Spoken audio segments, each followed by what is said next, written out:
Okay, Steve, going back to the early days, why did you ditch being trying to be a bookmaker to work for spread betting firms in the first place? Well, I started off my career at City Index, where I worked with some pretty smart people there, Mark Harbour and Angus Hamilton. When I left there, I worked in a few places, but as I say, ended up setting up that betting shop and Sportsline just before Angus Hamilton, who went on to start Sporting Index. He was the guy that got Compton Hellier involved, that raised the money to start Sporting Index, and he wanted me to be part of that, but obviously having just started Sportsline, it was difficult. I think being young, I had done myself a bad deal with Sportsline, and I wasn't really taking advantage of the position. So Sporting Index did me a favour actually, and effectively bought me out of Sportsline to come and join them. So I joined them a few months after they began. Okay, and I did a bit of research, and I'm told that they used to send you to the USA to watch pre-season games.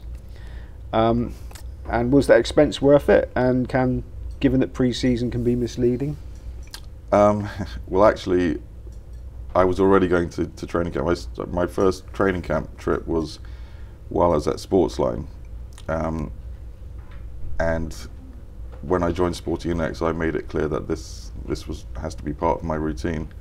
I should also point out that I paid for it myself. They didn't pay for it, but yeah, I carried on doing that. I've been to training camp every year since then, so that's 28 years or something. Back then it was extremely valuable. No internet, no information, the lines wouldn't move, the futures prices wouldn't move based on anything in pre-season. And you could learn a lot about teams by attending the training camp, things that nowadays you get on Twitter. The moment someone's looking great or the moment something happens, it's all on Twitter or on the news.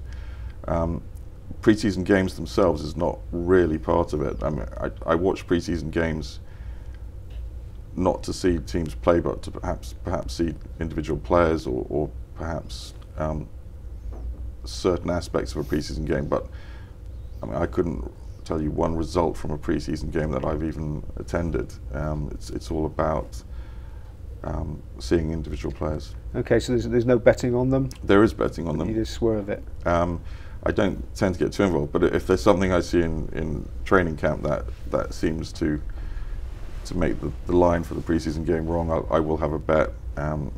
For instance, this last August, I was up in Minnesota for the joint practices between the Jags and the Vikings, and spent 3 days with them.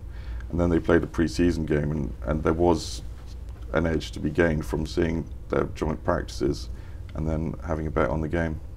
Okay, now those days of spread betting, I'm led to believe they were quite hedonistic, work hard, play hard.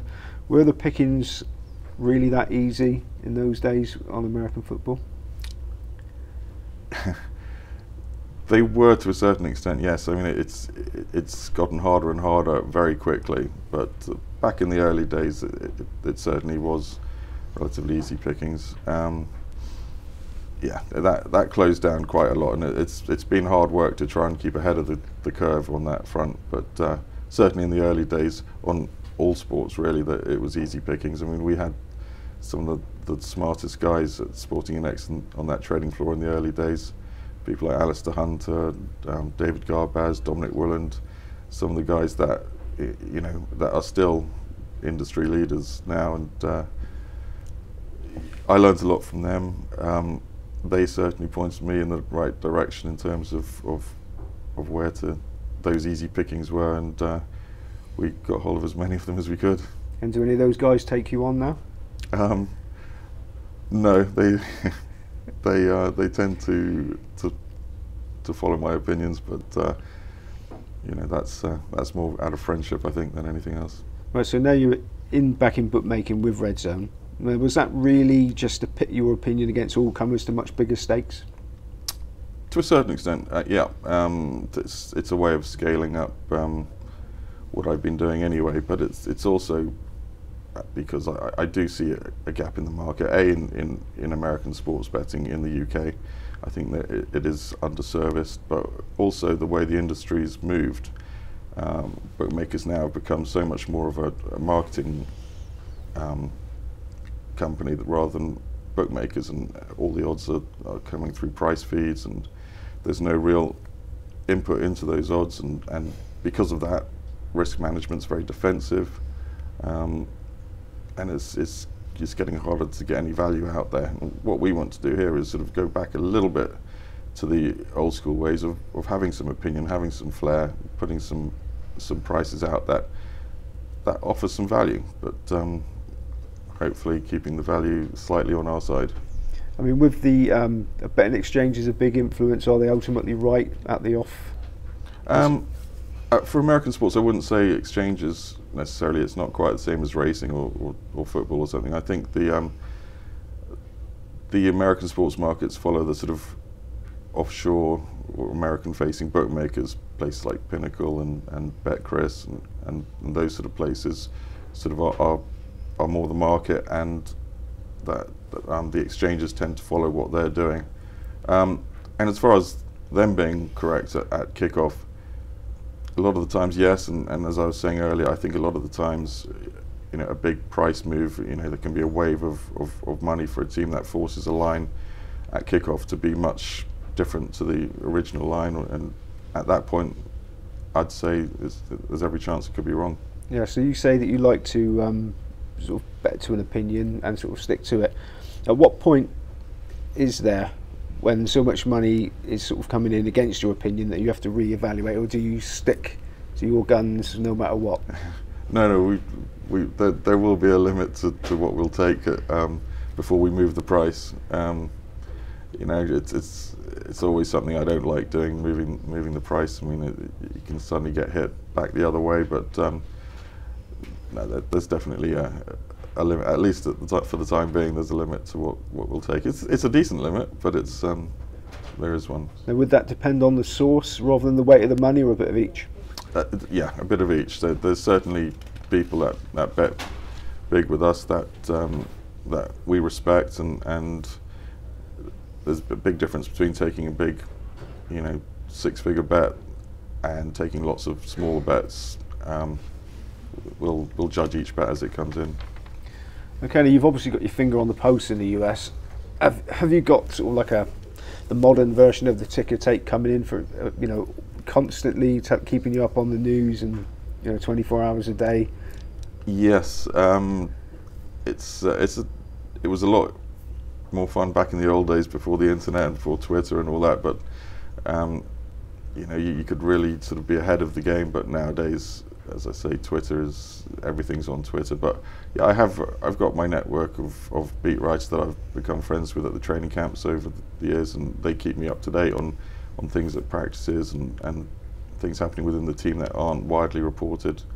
But it's tough now to get an edge with so much news out there. But I feel like I've got as much a finger on the pulse as anyone. Yeah, so you could get that little snippet slightly quicker than social media breaks it.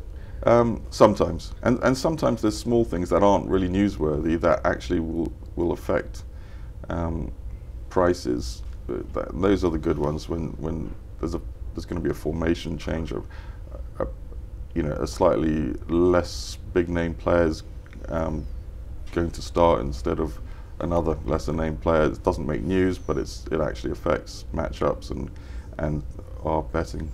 Yeah, so your interpretation compared to other people's also play a lot into it as well. Yeah. So the days of the Bloomberg machine and tuning into US Forces radio are gone.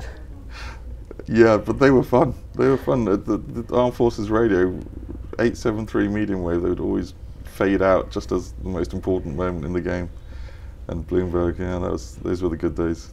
So assuming that in the internet age, as you've just said, the news gets out there quickly, just as easy for UK punters as American punters to get informed? Yes, yeah. I mean, it's pretty much, it's all there. It's a question of timing. you know, being the difference between American and UK punters, I suppose, would be the time difference. A lot of things happen when UK is asleep, and then you wake up and it's too late to react. So this is a 24-hour operation? For sure. This is up day and night? Yeah. So do you often get the phone call in the middle of the night and say something's happening? No, I try and keep that side of things separate. I'm up most nights anyway through the night, so if the call comes in, I'm there. But otherwise, I've got some very capable guys that will handle it.